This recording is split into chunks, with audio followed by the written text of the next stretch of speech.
Welcome to the world of science fiction stories, and don't forget to like, subscribe, and share the channel. Enjoy the listening. They called humanity Canaries. We answered with a warship. I had been indoors when Dad became a watcher. I was rinsing dishes in the kitchen, and he had gone out into the backyard to yell at one of the dogs that started barking up a storm about a possum or some similar critter it had cornered. I reacted like everyone else on the planet. I felt that deep shiver across my spine, the sensation that something was right behind me. And of course I jumped, but then it quickly passed. However, Dad didn't return inside.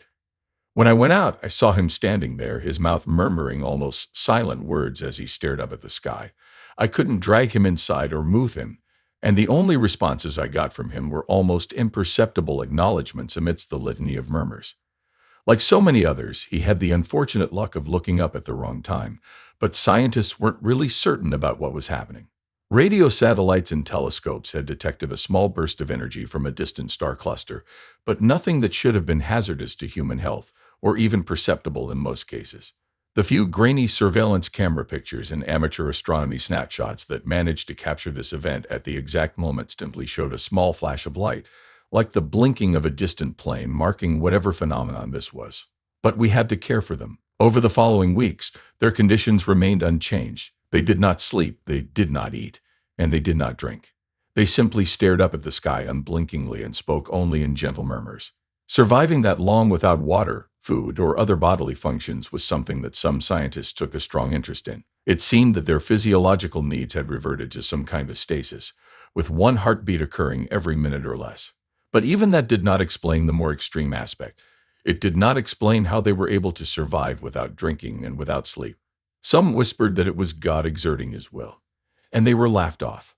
Yet the whispers of many watchers contained snippets and fragments of the watchers' religious beliefs. I know that with my dad, a number of times I could catch pieces of the Lord's Prayer in his murmured whispers, as well as references to my mom who had passed away decades before.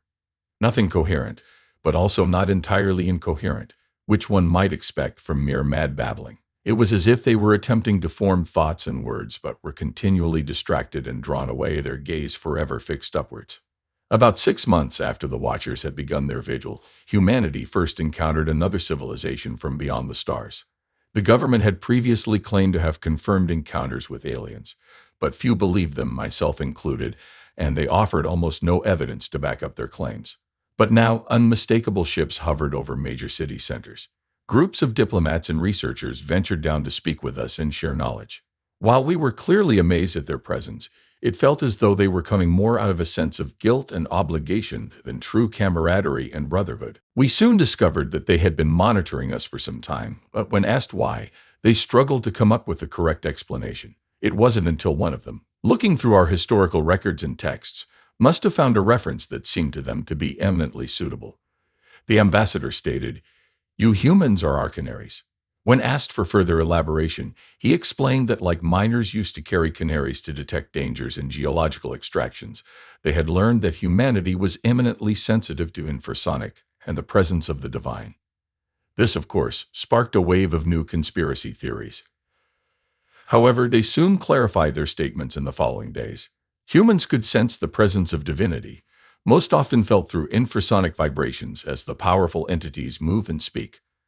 Other cultures and species across the galaxy did not share this vulnerability, but as a result they would be blind to the threat until divinity is upon them and able to affect or destroy them directly. The aliens aimed to study and hopefully manage and control the upcoming divine emergence, yet they required knowledge of where to focus their efforts. Thus, they discovered and observed humanity to discern the path we would guide them on. Indeed, many of the Watchers had been noted by their researchers, carefully tracking the gazes and movements of the Watchers to pinpoint the presence of the new divine being.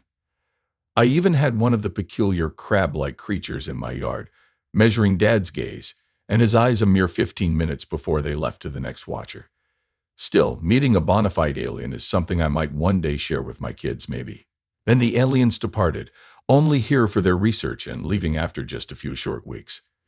They emphasized the need for their research group to relocate, to embark on the journey, and make contact with this divine presence, investigating if it could be controlled to safeguard the rest of the galaxy. They provided us with the coordinates of their home world, encouraging us to direct communications in that direction and to visit once we had developed faster than light technology. Regrettably, they didn't share their own light speed technology, although our scientists derived some additional ideas from close observations of their ships. Discussions about the aliens and the Watchers, along with their implications, dominated the news and became a central topic of conversation in the subsequent years. Yet 3 years after the Watchers first commenced their vigil, they simultaneously turned to face a different point in the sky. They whispered in their respective languages, and in half-collected thoughts, "She moves." Scientists were horrified to discover that the new point in the sky they had fixed upon was exactly where the aliens had indicated their home world to be. No one knew if contact had been established successfully or unsuccessfully, but whenever I looked up at the sky, an uneasy feeling washed over me. It seemed that all was not well, and this supposed God, if you could call it that, was not something you wanted to draw the attention of. In the years since, it's been 6 years now since Dad first became a watcher, several other alien species have also reached out and made contact. However, none approached with the same intent as the first. Instead, they seek to find regions of space farthest away from the gaze's location. They appear to be attempting to flee as far and as quickly as possible from this new deity, except for the most recent aliens, that is.